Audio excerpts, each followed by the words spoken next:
with that said, let's talk a little bit more about Amazon in our final main topic, although this one involves Apple. Now, one of the biggest things that Apple was brought on to the antitrust hearings is that Apple has a huge market cornered when it comes to mobile phones.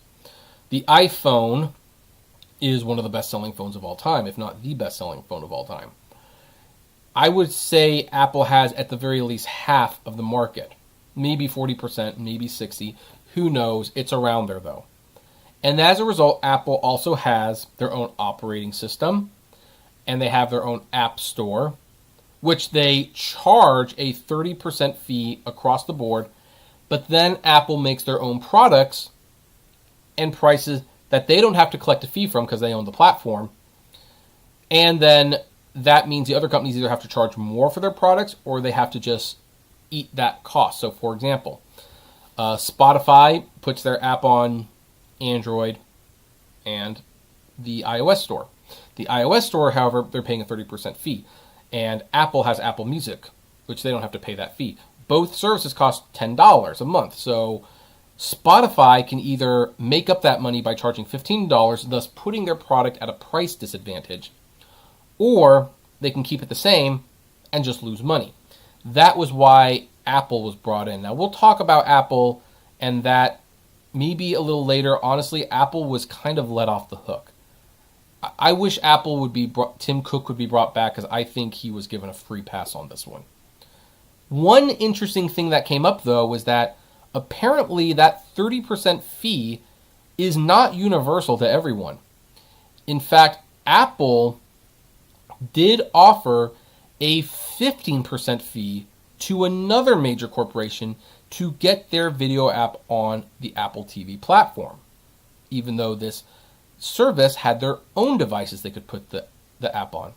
And who is it? Well, it was Amazon, of course, because an email showed that Apple tried to lure Amazon's Video Prime app by offering a lower 15% fee. So CNBC writes, in the summer of 2017, Apple CEO Tim Cook announced that Amazon's Prime Video service would be launching on the Apple TV set-top box after a long and noticeable absence.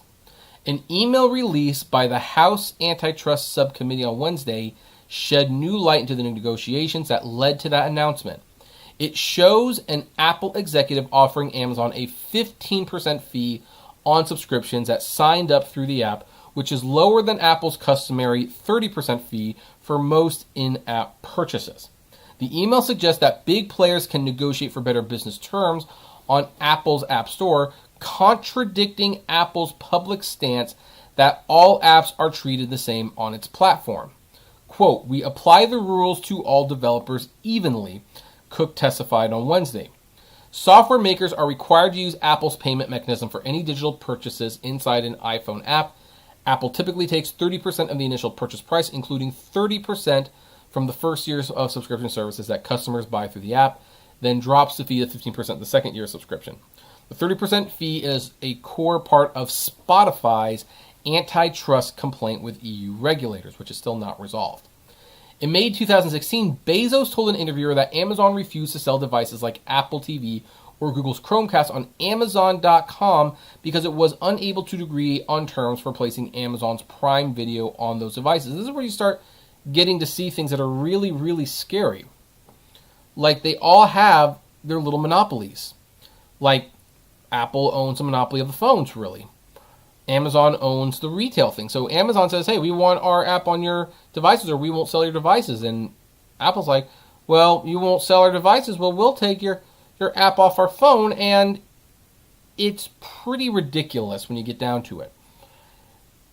But, and here's the other thing about Amazon, of course, because Amazon has their own devices. And, you know, the thing is, they have the upper hand. They sell these devices. If someone's going to buy something, it's most likely going to be from Amazon.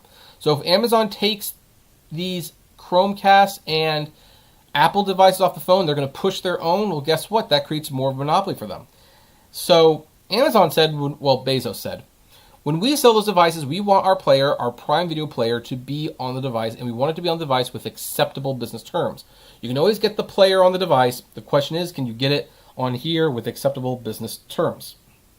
At some point later in the year, Bezos met with Apple Senior Vice President Eddie Chu and discussed business terms for this and other matters, according to the document released Wednesday. Jeff and I really enjoyed our time together, emailed Amazon CEO Jeff Bezos in November 2016. Here are the details of what we discussed on Prime Video. Amazon Prime Video app in iOS and Apple TV, 15% revenue share for customers that sign up using the app, uses our payment. No rev sharing for customers that already subscribe.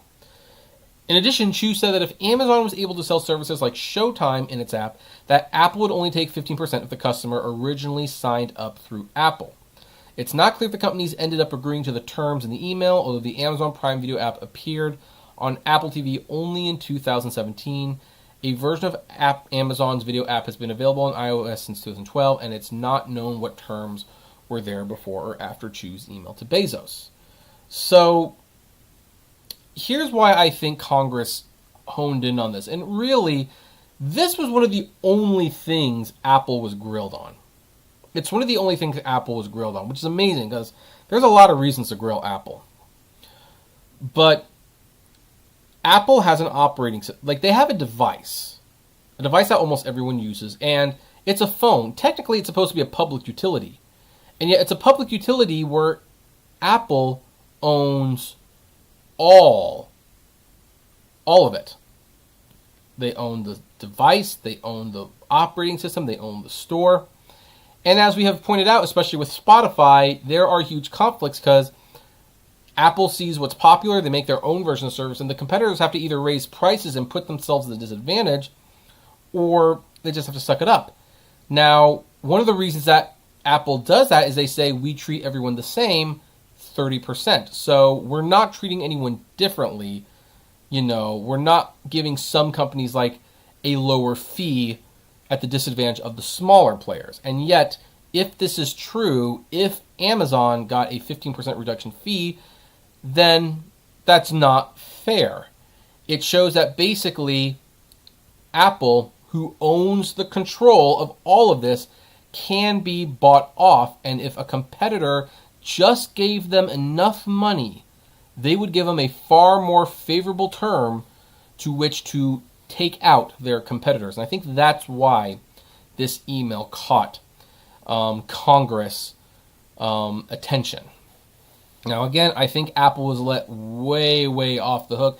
And, of course, it's funny because the one thing that Apple was truly grilled on involved Amazon, which I think, you know, one of my things I'm taking from this whole thing is that Amazon really was the big fish for Congress. Congress wants to do something about Amazon more than anyone else. But, you know, they don't want to look like they're just singling Amazon out. And it's a problem for everyone. So they brought everyone in.